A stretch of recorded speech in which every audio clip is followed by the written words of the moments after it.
Hi, I'm Daniel from Solar Choice, Australia's leading independent quote comparison platform for solar, EV charging, heat pumps and batteries. And this is another video in our series looking at electric vehicle chargers in apartment buildings, this time focusing on level 1 chargers. Sometimes called trickle chargers, granny chargers, slow chargers, level 1 chargers sometimes look like a normal power point.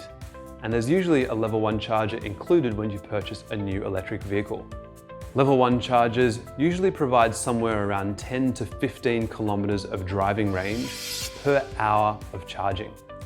So if you think about overnight plugging in for about 12 hours, you can expect around 150 kilometers of range to be added to your vehicle's battery.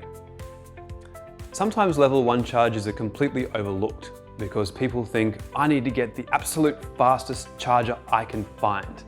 But the reality is, for most people's driving habits, a level 1 charger is going to be adequate. And to understand this, we have two different resources we can look at. The first is looking over to Europe, where there's much higher rates of electric vehicle penetration in most European countries than Australia. And we can see in some European cities, the number of people charging their EVs on level 1 chargers is 2 times higher than people using level 2 chargers in the home or in their apartment building. For more relevant data, we can look at the average Australian driver, who drives around 12,000 kilometers per year. If we break that down per week, that's around 230 kilometers of driving per week. And if you think about that charging rate, for the average driver doing 230 kilometers per week, they're only going to need to charge their EV once or maybe twice per week to get all that range back and keep their car topped up if they're using a level 1 charger. If you're someone who works close to home or commutes on a bus, then you might find that you do very few kilometers per week and a level 1 charger being plugged in once a week will be more than enough for you. Of course, there are some people at the other end of the spectrum. If you're a tradie or someone who drives long distances for work, then you'll find that the level 1 charger probably isn't enough for your needs. Level 1 chargers can be connected either to an apartment's own electricity meter or to the common meter. If there's one connected to your own electricity meter, it might just look like a normal power point.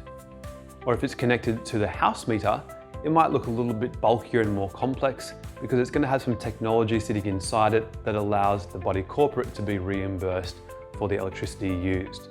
And for more info on that, see the last video in this series looking at billing platforms. Now, there are quite a few pros to consider when looking at level 1 chargers in apartment buildings. The first is the cost to install. It's going to be considerably lower than level 2 chargers, particularly when we're looking at big car parks. Secondly, they're quite versatile.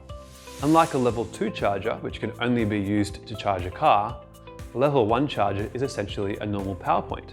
So you can use it to vacuum your car, charge some tools to throw in the boot, maybe even run a fridge. Remember, you're going to be paying for the electricity, so it's a versatile thing to have in your car park. And those two reasons combined, cheaper to install and versatility, means that you're often going to get more support from investor owners or from people who live in the building and don't think they're going to buy an EV anytime soon. You can still get them on board with the project. In addition to that, it's unlikely that your building will need load management for having level 1 chargers because they only draw a relatively small amount of power compared to level 2 chargers, which is going to be a good fit for buildings that have limited spare electrical capacity. There are some negatives as well, of course.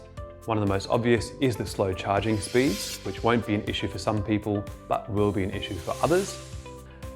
And depending on your own building's specific layout, where the electrical infrastructure currently sits, you may find that the cost of level 1 charger installation is actually getting kind of expensive and close to the cost of level 2 charging, in which case you might want to weigh up the cost to benefit there. Now, some key takeaways for you here. Number 1 is that level 1 chargers shouldn't be overlooked just because they're a little bit slow. They might be the best fit for your building, and you should make sure that when you're having a feasibility study done for your apartment building, that those level 1 chargers are in scope, and every possible type of charger that could be in your building is being included in the feasibility study. The second is that it's really helpful to understand what people's driving habits and needs are in advance. So consider doing a survey, send around an email to the residents and owners to have a think about what their charging needs might be and also when they're thinking of purchasing an EV. And you can use that information to inform your decision making as we get into the process of deciding what type of chargers are the best fit for your building. Stay tuned because our next episode is going to look at level 2 chargers. Thanks for watching.